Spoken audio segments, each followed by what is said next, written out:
Hello everybody and welcome back to another video. If you wouldn't mind giving me a like and a subscribe, I'd very much appreciate it. This is going to be my 1000 subscriber Q&A video. So we're going to head back to the office at home and answer all your questions. Let's crack on. Okay everybody, my lovely fiancée Kate has put all of your questions together on my laptop and I can now scroll through them and just answer them as we go. If I have missed your question, I'm really sorry, get it to me, I will get it answered for you. Don't want to miss anybody out. I think though, we got everybody. So let's just crack on. First question is from Jack Lee. It's what part of England are you in? We are in Leicestershire. We are about 11 to 12 miles from the centre of Leicester. We're west of Leicester though, near Market Bosworth. So if you know of the Battle of Bosworth where King Richard III was killed, I know that was quite a big deal a couple of years ago. If you know where that is, we're not too far from there. Second question from Jerry O'Connor.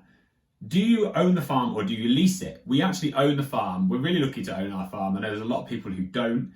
We bought it in 1961. My granddad bought it and they moved from a farm that they rented at the time just outside of Leicester on what was called the Lubbersthorpe estate. Now they farmed at different farms on that estate over God knows how many years. But they moved because they put the M1 straight through it and they put plans in to put the M69 coming straight into the M1 and their farm was getting dissected two different ways. And my granddad was like, bugger that, we're off.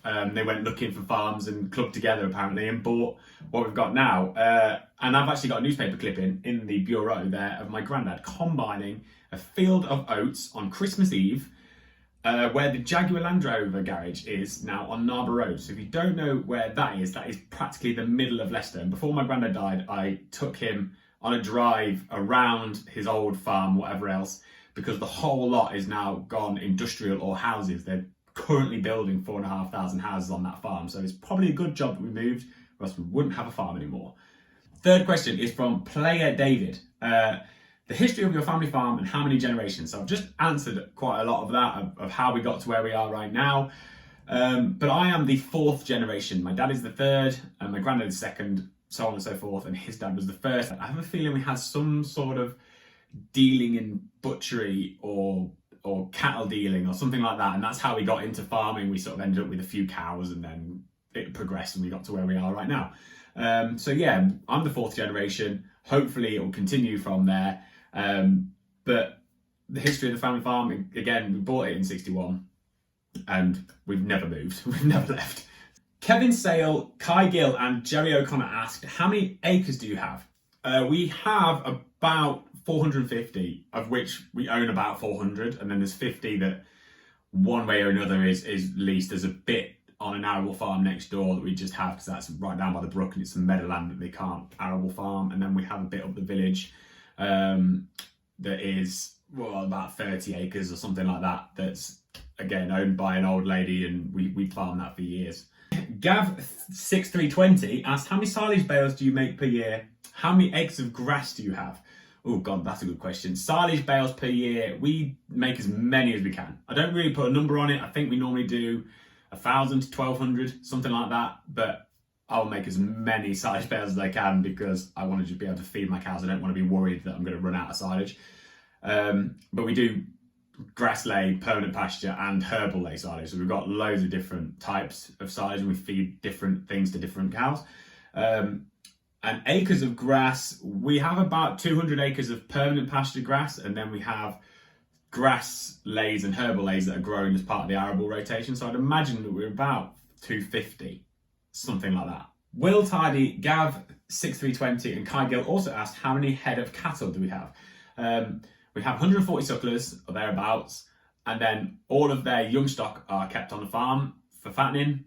We have like 4 bulls, whatever else. I think there's generally always around about 300 or thereabouts, maybe slightly over 300 at any one point on the farm, what with young stock and things like that. So yeah, quite a few.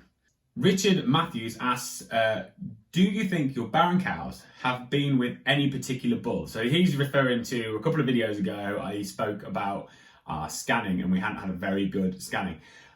Richard, I can actually say that I'm pretty sure that it's not a bull issue, and I'll tell you why. Essentially, we semen test all our bulls before they go out, so we know that they're all fertile. to start off with. And then we rotate our bulls every 3 weeks for a 12-week period. So each bull runs with every group of cows. So therefore, that helps us, again, if we do have a bull problem, that helps because the other 3 bulls can cover that one. So you make sure that you get everything in calf. But all of what's in calf generally is in calf in the first sort of 6 weeks. So that would suggest that all of the bulls worked, or else they wouldn't have been in calf that early on in the cycle. So I can pretty much rule out that it's a bull issue. I think it's a fertility issue. Probably could be something nutrition based. It's hard to know because obviously we could do bloods now to find out how the cattle are and nutrition of the cattle, how that's affecting them. But really, you need to be doing the bloods when you're trying to serve them to work that out, and it's too late for that now. James Reese says, I see John Deere's. How many and what are they? Whoa. Right, so we've got 6 John Deere things on the farm at the minute. One of them's a lawnmower, not that exciting.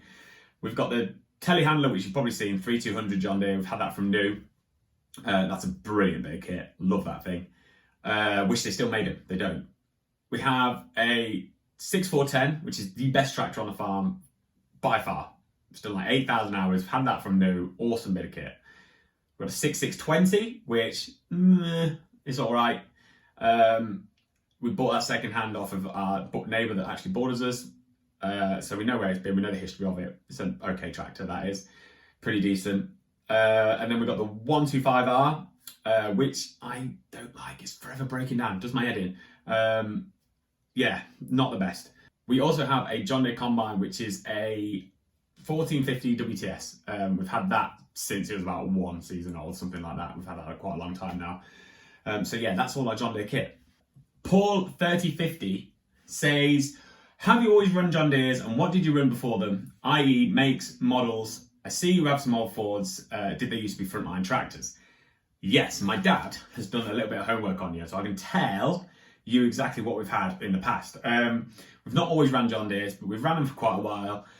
And if I'm honest, I'm probably gonna have a change when it comes to the next tractor because I've been really fed up with the dealership and I've been really fed up with the tractor. And the last few bits of kit we've had from John Deere have been awful.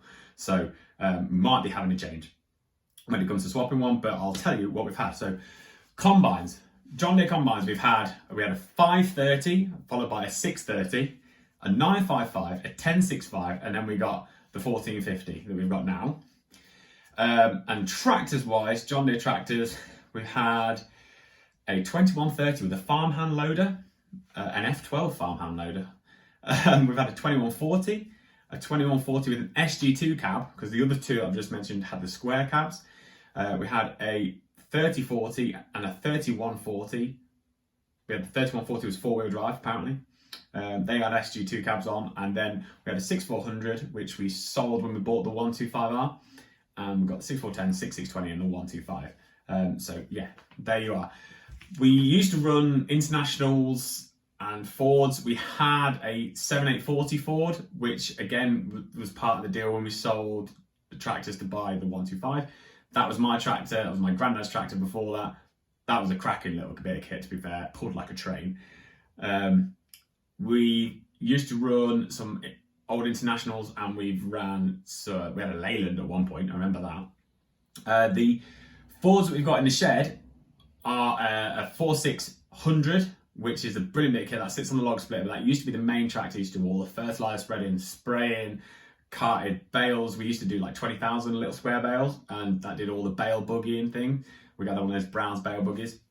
That did all of that. Did all of the work. That was a beast of a bit of kit. And then the Fordson Dexter, that is I think my dad might have written that down. Oh yeah, Fordson Dexter. That's a 1963 Fordson Dexter, and we bought it in 76 apparently, second hand. And the 4600, we bought that in 1983, and that was new in 78. So yeah, there you are. Kevin Sale, the Ford in the shed, does it just do wood or does it do other jobs? At the minute, it just does the wood. It used to do all the straw shredding. So now I run the 6410 on the straw shredder, but I used to run the 4600. And it was brilliant for that because you could turn, it was great. but it was just not quite powerful enough, and we were wearing the gearbox, not the gearbox, the PTO shaft out a bit, and we thought, we'll put it in the shed, you know, it's going to be expensive, we don't want to kill it. So we put it in the shed, put the 6410 on it. But yeah, it used to do quite a lot of work, that. It used to do a lot, busy little tractor. Gav6320 asks, what tractor did you have before the 6125R? Good story about that. We used to be 4 of us working on the farm. So my brother worked on the farm, we had a member of staff, then me and Dad. And there was 4 tractors. We had a 6410, the 6400, 7840 Ford, and the 6620.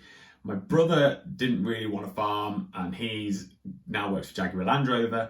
The member of staff left, so now there's only me and Dad. We were like, we need to sort this tractor job out. We sold the 6400 and the 7840 Ford, as well as a old masted Manitou thing we had knocking around, and a Mapbro Teleram, and we bought the 125R with the loader on. So that was kind of like, got us down to having 3 tractors and tidied up a few bits of kit and one thing or another. And now we use the 125R in the field and stuff like that when we're loading bales. So that's how we got to that. Gavin's Farming World asked, is the Fordson a major or a super major? It's neither. It's actually a super Dexter. We used to have some majors. When my granddad moved to the farm, I think he bought a new Fordson major, or he recently bought a new Fordson major and a used Fordson major, and he bought them 2 with him, and he swapped the used Fordson major in for the super Dexter because it had done a lot of work. And the Dexter came from one of his friends, Bill Oble, who lived down the road, very good friend of my granddad's, and that's how the deal got done. Callum Anderson, how fierce are the brakes on your John Deere 3200 telehandler? I still remember the last one I drove, it was too good. Yeah, the brakes aren't as good as what they used to be. I had completely forgotten until I read that question how good the brakes were. That thing used to throw you through the window. I remember you touched the brakes and it was just like slamming the handbrake on. It was ridiculous. It was so good. They're not as good as that now. It has had a couple of sets of brakes in it, but it is a bloody good machine. I love that telehandler. I wish they still made them. Like I said earlier, they're brilliant. They're so good. Brian O'Regan says, what's his plan for the farm in the future? Expansion or stay the same? Stay in beef and tillage. So that's a really good question. Plans for the future at the minute, it's really difficult to know what we're going to do moving forward because of, there's escalated fertilizer prices. Everything's just through the roof. It's hard to be able to plan anything and know what you're going to do. As far as expansion stay as it is, obviously we want to expand the business, but whether that means taking on more land or not, it's hard to know. Round by us, we're really developed. Although it doesn't look like it in my videos, we're not far from a lot of towns, and there's a lot of building money going around. A lot of people buying land with their building money and rolling it over. And if you're just farming like we are, you can't afford to buy the land. It's just not possible. There is a few opportunities to do contract farming, things like that. So maybe that's something we can do in the future, look at contract farming, especially with using the cover crops and grazing them. I think that's something as we progress, especially with a lot of the carbon stuff that's going on within farming and that at the minute. I think that might be something that we can use to our advantages in maybe getting some extra ground. But as far as buying it, I think we're pretty much stumped, although I would have a go if any come up. We will stay in beef and arable, yes. I want to expand the beef. As you probably guessed from a lot of our videos, I'm not so bothered about driving a tractor. It's not really what interests me. I love cows and Dad likes cows. So we'd like to get up to sort of having 200 beef animals, and we'd probably look at maybe having more grass on the farm or something like that, trying to utilise that grass more so we can have more animals. But we will keep growing crops because we'll always want the straw, we'll always want feed and one thing or another. And I do a bit of contract drilling and stuff for my Claydon drill. So yeah, we will always be doing both. But there is room for expansion, I'm sure, some way or another. It's always going to be a plan, try and increase turnover and increase the business and just bulk it up somehow. Neil McDowell asks, how old were you when you started farming? Wow. Difficult one to answer. I've always farmed. I lived on the farm, I grew up on the farm. I now don't live on the farm because me and Kate bought a house together and we live just up the road about a mile away. But one day we'll live back on the farm again, I'm sure. So I grew up on the farm, was always outside. So I was one of those kids that was just like always around the yard. Dad always had me in the yard when he could, when he was safe. And I can't really remember the first time I like transitioned from just being there to actually taking part in the farming. But actually, as far as physically full-time farming, I left school after I did my A-levels at 18, and I sheared sheep and God knows what else. But I went back farming at that point. So I suppose that was the point at which I really went full-time farming. Michael David Bean asks, do you sell produce direct to consumers? Yes and no. Not what you've seen. I actually have some chickens that I've not done a video about because they're currently in lockdown due to avian influenza. And I can't do a video essentially showing what I do with them because I do pasture raised eggs, which means that I rotate the chickens around the pasture behind the cows and whatever else, and they get to sort of have more of a natural living. And it works really, really well. And I sell those eggs direct to consumer through honesty boxes, one at the top of the farm drive and one at home. And they're really, really successful. It's been a really, really good business. Little thing going on the side. Like I say, I have 80 hens. I don't have loads, but it's something that I want to grow. I'm just in the process of trying to sort out an egg packery so that I can actually sell direct to the restaurants and to shops and stuff, because at the minute I can only sell direct to consumer. So I'm hoping to get that sorted, and at which point then we can scale it up a little bit. But yeah, that I do sell to direct to consumer. As far as beef, we don't at the minute, although it's something that I do want to do. And I kind of would like to have a farm shop at some point or something along that kind of lines, whether it's just online or whatever, I don't know. But it is something I want to do more of, is sell direct to consumer. I think it could be a really good little business. It's something that I've always thought about. So hopefully it's something we can do moving forward. Callum Anderson asks, what are your hobbies? Now, Callum, you are opening up a massive can of worms here.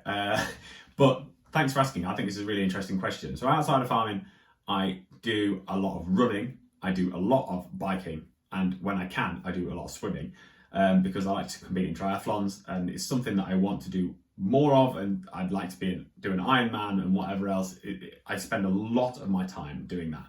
The reason why I spend a lot of my time doing that is because I find it's a really great way to think. I kind of shut the whole outside world off and just concentrate on what I'm doing. And especially when I'm running, I can think a lot about what's going on the farm, what we've got to do, things we can change, whatever else. And that's where I probably get most of my ideas actually when I'm out training.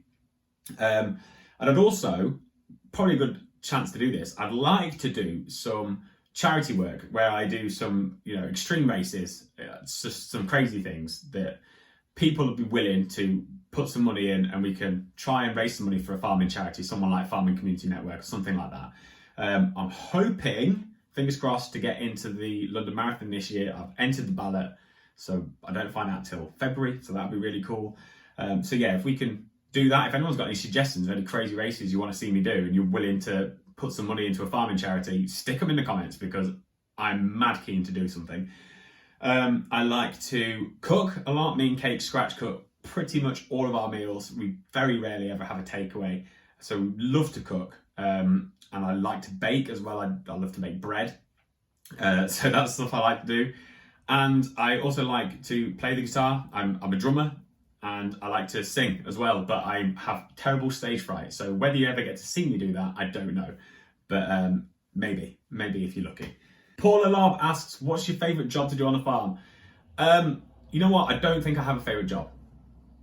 I love farming. There's things that I love about farming that aren't really jobs. And I think becomes a point when you love something so much, it doesn't feel like it's a job.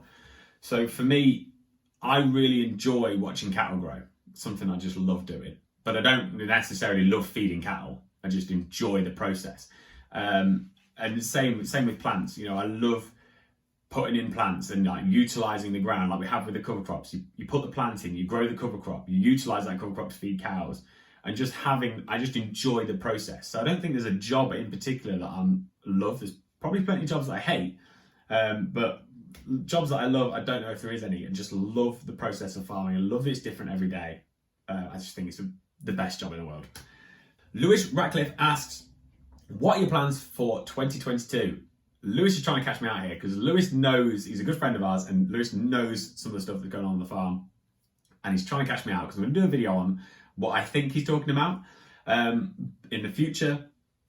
But other than that, I'm getting married this year, which is great. I'm well excited about that. Kate is way out of my league, so I'm super pleased about that. Me and Dad were talking the other day about potentially putting up a straw shed. We kind of came up with this idea, well, Dad came up with this idea of putting up a straw shed and then what that would mean for other sheds in the yard and how we could then free up them to be able to use them for other things. And it seemed like a really good idea that if we put that one shed up, it would actually mean we had 3 or 4 different sheds we could use more efficiently and more just better on the farm. And I think that's a really good idea. So I'd love to be able to do that. Hopefully Mum's watching this. Mum, let's have a straw shed. We are going to be doing a few things with the cows that I've not revealed.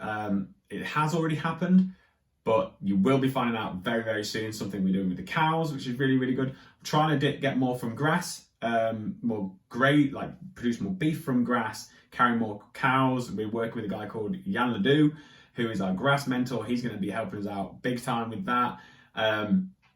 And yeah, generally just continuing as we are, but doing everything better. I think that's what you always got to just try and be better every day, haven't you? Just beat yourself, beat what you did yesterday. It's the best thing you can do. Somebody asked, if you weren't a farmer, what would you do? But we can't actually find who it was. We saw the question pop up and then it disappeared and we couldn't find it again. So if that was you, that is a brilliant question. One that's probably racked my brains more than any of the other questions. What would I do? I don't actually know. It's always been like in my head, that's what I was going to do.